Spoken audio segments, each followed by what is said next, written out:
Hello guys, Nepal గురించి video చేద్దామని 2-3 days నుంచి అనుకుంటున్నా, నాకు వీలు అవ్వట్లేదు అనమాట. అసలు నేపాల్లో ప్రొటెస్ట్ ఎందుకు చేస్తారు, అసలు ఎందుకు స్టార్ట్ అయింది, ఎట్లా స్టార్ట్ అయిందంటే చాలామంది ఏమనుకుంటారు అంటే వీళ్ళు ఎక్కడైతే సోషల్ మీడియా బ్యాన్ చేసిరు, ఇన్స్టాగ్రామ్, ఫేస్బుక్, ఇవి వాట్సాప్, యూట్యూబ్ అన్ని బ్యాన్ చేసిరు, దాని గురించి ప్రొటెస్ట్ చేస్తారు అని చాలామంది అనుకుంటారు. యాక్చువల్గా దాని గురించి జరగట్లేదు అనమాట. అయితే ఇక్కడ ఏం జరిగిందంటే రూలింగ్ పార్టీలో ఉన్న ఎవరైతే పెద్ద పెద్ద మినిస్టర్లు ఎవరైతే ఉన్నారో వాళ్ళ పిల్లలు యూఎస్లో చదువుకోవడం, స్విస్ బ్యాంకులలో డబ్బులు దాచిపెట్టుకోవడం, వాళ్ళ లగ్జరీ కార్స్ ఏవైతే ఉన్నాయో, వాళ్ళ పెళ్ళిళ్ళు చేసుకున్న వీడియోలు ఏవైతున్నాయో ఇవన్నీ టిక్టాక్లో పోస్ట్ చేయడం, వాళ్ళకు సపరేట్ అకౌంట్లు మెయింటైన్ చేయడం, ఆ అకౌంట్లన్నీ వీళ్ళు చూసిన తర్వాత ఎవరికో కడుపు మండి ఏం చేసినమాట, వాడు ఏం చేసి మొత్తం ఎక్స్పోజ్ చేసినమాట. వీళ్ళు ఇంత కరప్షన్ చేసిరు, ఇంత అయ్యింది, ఇదే అని చెప్పి కరప్షన్ చేయగానే వాళ్ళని చూసి ఇంకోటి చిలికి గాలివేనట్టు మొత్తం అక్కడ ఉన్న జెంట్స్ కిడ్స్ ఎవరైతే స్కూల్ పిల్లలు, కాలేజ్ పిల్లలు ఎవరైతే ఉన్నారో మొత్తం ఆ వీడియోలని వైరల్ చేయడం, తర్వాత దాని మీద ఇంకోటి వీడియో వీళ్ళకి ఇట్లా వచ్చింది, అట్లా కంటిన్యూగా వాళ్ళ మీద ఎక్కడం స్టార్ట్ చేశారు అనమాట ఎవరైతే రూలింగ్ పార్టీలో ఉన్నారో వాళ్ళ మినిస్టర్.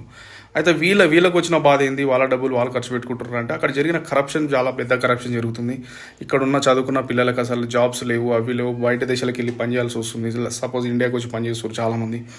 మన ఇండియాలోనే చాలా రాష్ట్రాలలో నేపాలీస్ ఉంటారు, మీ అందరికీ తెలుసు. ఇట్లా చాలామంది కోపం వచ్చి ఎప్పుడైతే ప్రొటెస్ట్ స్టార్ట్ చేసారు, స్టార్ట్ చేయగానే ఫస్ట్ రోజే ఒక 7 మందిని చంపేయడం జరిగింది అనమాట. డైరెక్ట్ గన్తో షూట్ చేయడం అట్లా చేయగానే అక్కడ చనిపోగానే ఇంకా అందరి కళ్ళు మండినాయి అనమాట. ఇంకా అట్లా మెల్లమెల్ల ఏమైంది, అందరూ వచ్చేసారు అనమాట. అందరూ వచ్చి మళ్ళీ ప్రొటెస్ట్ చేయడం, పార్లమెంట్ దగ్గరికి వెళ్ళి పార్లమెంట్ లోపలికి దుంకగానే 20 మందిని చంపేసారు అనమాట.